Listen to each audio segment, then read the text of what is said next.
Hello and thank you for joining me in this MindMastery video. What does being grounded really mean? Because we often hear this term in many different types of situations, especially when one individual gives an advice to another one, or when we try to find some self-help resources on the internet, we might come across this concept of being grounded. So if we look at dictionaries, grounded usually means something that is very firm, strong, content kind of within itself, and generally something present, something strongly rooted in the present moment. So in short, if we apply these terms to an individual, we can say that someone who is very grounded, they are very present, they are very present moment oriented, and they are very firm and kind of content within themselves. So they are not chaotic, their attention is not going into many different directions, but they are very focused and they probably know how to prioritize. So in this video, I'm going to try to give you some tips on how to stay grounded. And in my opinion, I think this concept of staying grounded, of being grounded, could be especially useful to intuitive types in accordance to Myers-Briggs personality type, because I think intuitive types have this tendency to go into this abstract realm away from the present moment. So staying grounded could be very helpful to these people, in my opinion, because I'm intuitive as well, and I found myself often wandering away from the present moment, away from what I need to do, where I need to be, and as a consequence, I often miss on various, opportunities. I'm not being able to entirely enjoy the present moment or the experience I'm engaged in because my mind wanders. So staying grounded could be very helpful in this sort of situations. I'm not saying that staying grounded is not useful for sensors, for example, because depending on the context, of course, staying grounded can be useful for any sort of individuals. But if someone has a tendency to move towards this abstract realm, to go away from the present moment, that's where staying grounded will be particularly helpful. And aside of personality differences, staying grounded is also needed, even, I would say, when we are stressed out and when our resilience is not very developed. So learning how to stay grounded will help us to cope with stress, to cope with different challenges and problems that we might encounter. So first thing first, we know that staying grounded is about being in the present moment. So being very present moment oriented.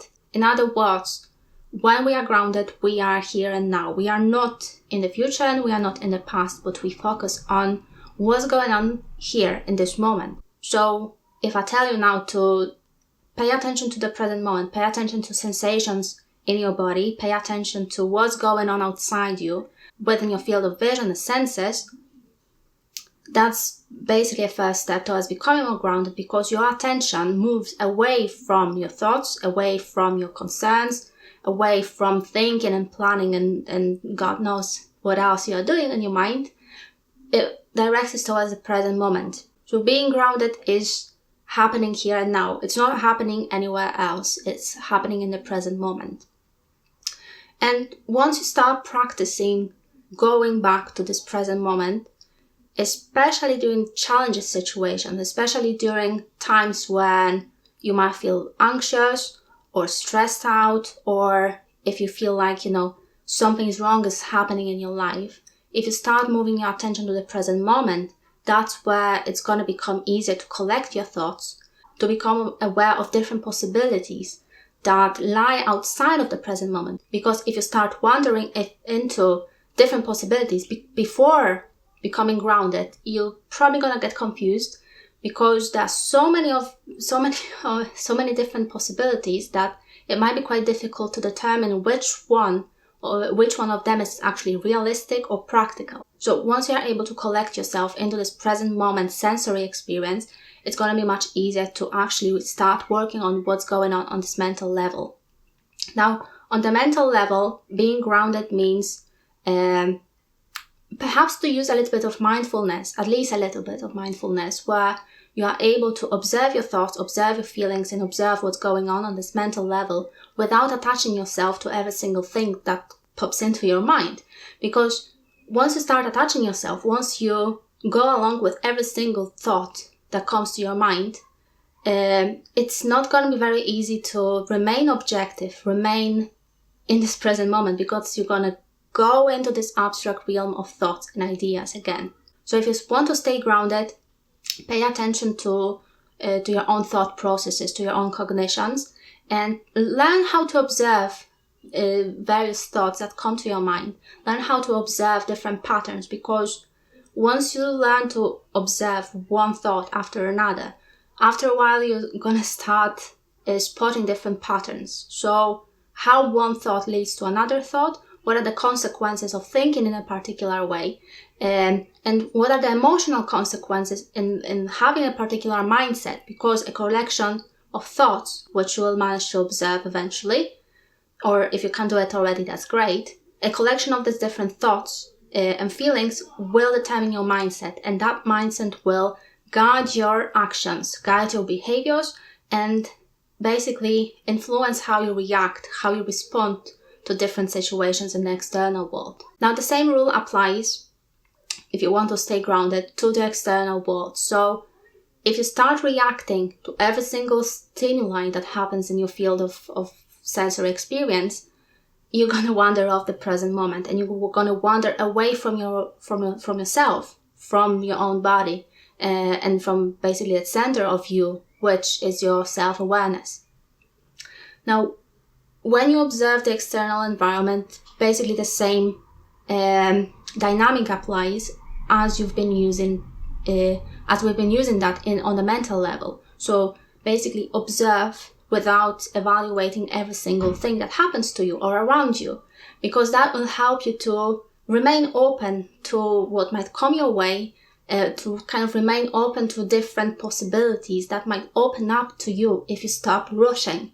So rushing is basically this tendency to respond and react to every single thing that happens to you. And you don't have to do it, because if you start doing that, you're moving away from your center. And moving away from your center is not where being grounded is. So, quick recap before we move forward. Being grounded is about staying in the present moment and observing what's going on inside you and outside you. So, observing your thoughts, your feelings, your various sensations, without passing any judgments, and observing what's happening around you within the context you are situated in. So again, not evaluating, not passing judgments on every single thing that happens. You might do it in your own spare time if you like that, but if you want to stay grounded, you need to learn to observe, not just judge and evaluate, but also observe in order to collect this data, collect the raw data that you might later use for evaluation if you want to. So the last step, which I think is important in building this ability to ground yourself each time you find yourself in a situation where you need to stay grounded, is to observe the relation between your own internal world and the external world. Because within this space that separates your own mind and the sensory experience and what's going on in the external world, there are lots of things happening. Now, in order to understand what's happening, you also need to be able to observe it. So again, the same rule applies: observe, don't judge, and you can evaluate what's going on later. So at first it might be difficult to determine, because what's the relation here? I mean, I'm here, I have a sensory experience, I pick up various details from my environment, so what's the relation here? Well, the relation here is that we have different approaches. For example, to stressful situations, different approaches to when we meet new people, different approaches to how we respond to challenges and different problems, and how we respond to pleasant experiences. So some people like to jump in, some people like to avoid, some people like to basically just run away and don't deal with anything that's too challenging for them. But when you start paying attention to these dynamics that happen, and also in terms of the influence that's going on in between, as a kind of exchange between the external world and the internal world, you will notice that this relationship basically influences both you and the external world. So as a simple example, some people might be very sensitive, and when they enter a room full of angry people, for example, they're gonna pick it up. So there is a relationship going on because they pick up the emotional atmosphere in that room, and most likely people will pick it up that some stranger or an outsider just came into a room, and they might try to collect themselves or resolve the issue, or perhaps try to explain the situation. So in other words, wherever you go, wherever you are situated within a specific context, and because you are situated in this specific context, there is that relational dynamic going on with the world around you. And how you respond to it will influence the quality of your internal life and will influence also the external events around you. Because if you tend to approach, for example, external events by using anxiety, aggression, avoidance, all these negative states, you will notice negative outcomes, negative effects coming from this negative attitude. But if you flip it, if you switch to being more positive, for example, or open, or at least neutral, the dynamic automatically changes because, for example, people will start treating you differently. You will start treating people differently. You will start approaching events in a different manner. You will start to perceive events in a different perspective. So this relationship obviously influences a big chunk of your internal world and internal experience that you are having within this context that you are in. So this was my take on staying grounded. I know that for the second half of the video, I probably demonstrated an ability of being not grounded and being completely in the abstract realm. But I haven't been trying to communicate that staying grounded is necessary or is something that we have to do all the time. It's necessary in certain circumstances, but it's not something that you need to be doing all the time, because you also need to be able to go into this abstract realm, to extract different ideas, to play with ideas, to become creative. And again, if you are staying grounded, if you have the ability of becoming grounded whenever you need to, there can be a very nice dynamic going on between this present moment and grounded experience and this abstract realm, because you can go into the abstract, play with the ideas, and then go back to the present moment and this practical realm in order to apply these ideas. Otherwise, constantly being in the abstract realm will not yield any results because it's just happening in your head. So you want to go back. You want to come back from the abstract realm into this present moment and apply these ideas in practice. So if you found this video helpful, if you enjoyed it, please like and subscribe. Thank you very much for watching. See you next time.